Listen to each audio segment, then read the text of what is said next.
These days, we have seen many exciting AI techniques being proposed, with many successful results. This leads to a lot of promise and opportunities. But those success stories also come with a risk. Sometimes AI seems to become this magical promise that can just solve all our problems. But AI is not magic. It is technology that we can use through technical frameworks. For this, we first need to translate the important characteristics of our problems in such a way that those frameworks can handle them. In other words, we will need to do modeling. And the modeling that we typically see in literature considers this. Say I have some data, which I can plot in a two-dimensional space.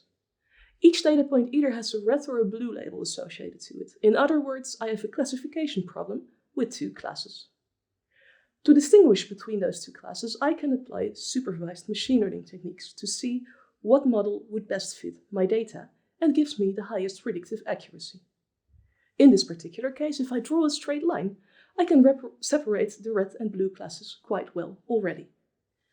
But for these other two toy datasets, it actually is impossible to separate the classes with just a straight line, and I would need a more complex decision boundary to distinguish between those classes.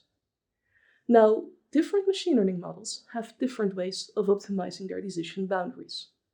You can nicely see that in these illustrations, showing the training outcomes for different models that are available in the scikit-learn package for all the three toy datasets that I showed. Much of the machine learning literature considers this scope and focuses on improving these types of models in such a way that they can fit data even better.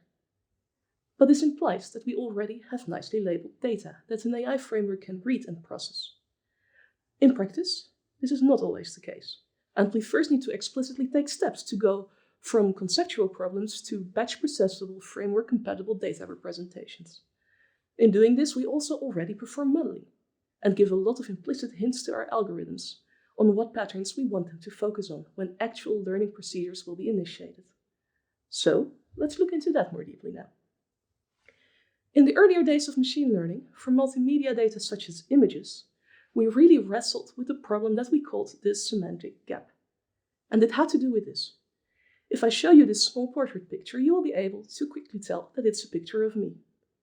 But if a machine reads this image, it will see 224 times 224 pixels, where for each pixel we have an intensity value for the red, the green, and the blue color channels. In other words, the machine sees over 150,000 color intensity values in total. And to just give you a more concrete impression of that, here are as many intensity values as I could fit on a slide, which actually only cover the upper part of the image, which I also marked, for the red, the green, and the blue channel. Now, it's really hard to tell from such values that you are actually going to see a person. And if I would represent the information in my pictures like that, and would be looking for a similar picture on the right to my portrait, the most similar picture will likely not be a picture of me.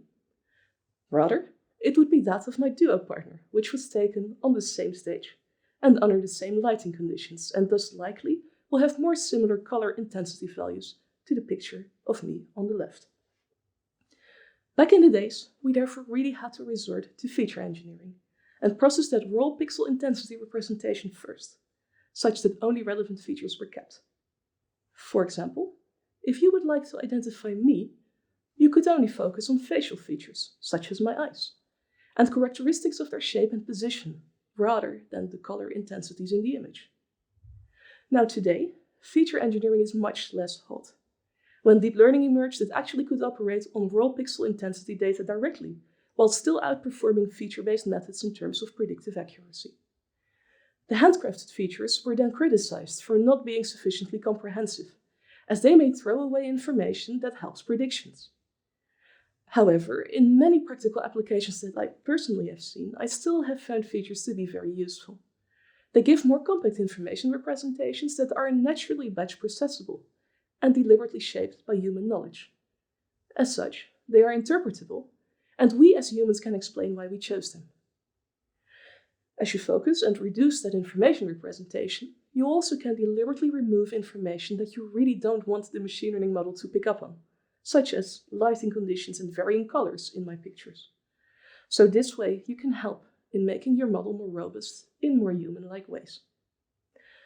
If you do want to use deep learning, be aware that your raw data needs to be batch processable. Often that means that all input data needs to have the same fixed input dimension, and your data won't naturally have that characteristic. For example, real-life pictures may exist in many dimensions and ratios, in landscape and in portrait. Say that we settle on our input to be a square, fixed dimension image. To go from a natural picture to that, we often see cropping or scaling being applied. But if you would do that on my pictures, this would be the result. And as you could see in both cases, this means that the machine will see something quite different than we originally did. Be mindful whether that is something that you indeed want. Then I also want to say something about the labels that we associate to our data points. Often those labels are fairly simplistic and not a comprehensive collection of every possible description imaginable. If you look at this image, you could think of many possible tags: sign, pole, field, car, road, maybe more. But your machine learning model will only learn patterns towards the labels that it's explicitly being fed. Now, when I asked for PowerPoint to automatically generate a description for this image, it became a sign on the side of a road. That is quite okay, but what I cannot tell from that description is whether the vision component that was used had any awareness of the lantern pole and the car at all. And in a safety-critical vision module, you would really need that. As I try to illustrate in this short lecture, the initial modeling and framing of your problem carries considerable worldview implications that will affect what patterns an automated machine learning procedure can learn and pick up. If you would like to learn more about that, please also see this video of a paper I co-authored with my colleague Annibale Panicella, in which we discussed how this can lead to problematic Oracle information from a testing perspective. Much of my personal experience in transferring AI to practice comes from collaborations with organizational psychologists, in which the psychologists consulted with me on AI opportunities for algorithmic job candidate screening. In those discussions, it became quite clear that the psychologists didn't actually seek to improve predictive accuracy on existing data, which is what we would normally focus on in machine learning. Rather, they wanted to understand better what they were currently measuring in the first place, which is much more about data, its quality and its validity, and those earlier modeling phases that I discussed in this video. These two works discuss this in more detail and can generally be helpful to those who are newer to AI terminology. Now finally, if you choose to make use of AI, make sure to consciously document what you are doing. Beyond traditional documentation of code, also document your data and models, their intended uses, and their known limitations. These two works, which both are written by authors in industry working on fairness and ethics in AI, give useful guidelines on how to do this in a standardized and transparent way. Now, good luck with modeling your problems and your challenges.